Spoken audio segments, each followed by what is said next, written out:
What's up, everybody, and welcome back to the channel. VP Tactical here. Wanted to post a new video for you today, kind of talking a little bit about Sig versus Glock, Glock versus Sig. Definitely a hot debate that still continues to this day. Will probably continue to the future and has been for some time. So I wanted to talk a little bit about the guns themselves, some of the features, and just a little bit about the history and past, and let you make the decision for yourself. So starting off, looking at the Glock products, this was actually founded, the company itself was founded by Gaston Glock in 1963, and they were making little odds and ends, mostly military stuff to kind of start off with, knives, machine gun links, training grenades, just kind of give you at least an idea. 1982, 1980 kind of was the time frame when Glock had developed the Glock pistol. A lot of folks would know them as Gen 1s. Finally brought to the US market in 1986. Generally speaking, the Glock 19 usually will have a 4.02 inch barrel, 21.6 ounces empty, 15 round capacity, 7.2 inches in length, and it does and a lot of them have changeable back straps. This actually happens to be a P80, so this one does not actually have the back strap. This one actually features a 1911 style straight grip, so this is just something that I wanted for mine, and it also has a higher undercut. But at least kind of give you a little bit of background about that. Sig, on the other hand, the company was actually founded in some really interesting tidbits that I found was that Sig was born right around 1864, and it was actually called the Swiss Wagon Factory, which eventually became the Swiss Industrial Company. And then in 1985, they had actually hit the U.S. market, and they started importing the P220s, P230s. They had labeled the company at that point Sig Arms, and then fast forwarding to 2007, they eventually renamed themselves Sig Sauer, what we know to today, right? And so P320, this is what I brought out here, my compact. I actually took my subcompact and reverted it back to the compact, just for personal preference. 3.9 inch barrel, 15 round mag, 26 ounces empty, 7.2 inches in length. So overall, kind of looking at the differences between the two, the Glock is actually lighter, although slightly longer, not by much. I mean, we're talking tenths of an inch in difference. Barrel slightly longer.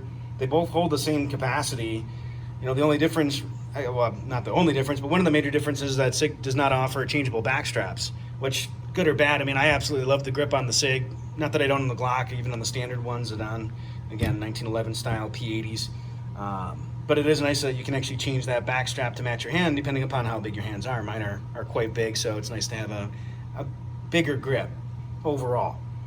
Both have been featured in military and police for some time, especially the Glock around the world, not just the U.S. market, but very popular with the police, FBI, and various organizations within the U.S. And same thing with the P320. It's definitely gaining more notoriety. Although the other P series, the 220s, 230s, those ones had taken off, and they were actually the standard for the Secret Service for the longest time. So definitely both have had their share of exposure to the military and police, as well as the various organizations within the United States, such as Department of Homeland Security, so on and so forth. So interesting thing, kind of comparing, looking at the Glock 19 versus the P320, and both actually have a myriad of different options. I mean, Sig does their compact, subcompact, full size. Glock does, series, and they'll do it in numbers like G43, G17, G19, so on and so forth, and the list goes on. And so you'll get varying sizes within those groups. They both also have X series, so that's like their top of the line, which may have a better trigger, may or may not include an RMR on it if it's cut for it. Might have suppressor height sights, might come with a threaded barrel. It just depends on the model that you look at, and that's the real cool thing about both of these companies, that you really can tweak and tune them to fit your needs or your desires, we'll call it that, depending upon what it is that you want it for. If it's just target shooting, self-defense, if it's for law enforcement duty, you're carrying it for duty purposes, whether it is the military or whether it's the police force. So there's a lot of different uses for these firearms, and I think that they're both fantastic, and they both have their positive attributes. And again, I know a lot of folks, some swear one way versus some swear the other, about which brand is better or which gun is better. And both have had their fair share of issues just the same too. Within especially even just the last few years, that some of that stuff coming to light, which I'm not going to get into, but definitely, hopefully you liked this video and this was at least informative to you. So kind of give you a little bit idea of the background of the companies, just a little bit about the guns themselves.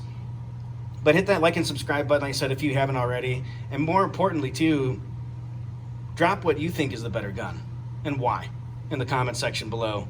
Appreciate you stopping by. Stay safe, be vigilant, and hopefully we'll see you on the next video. Take care.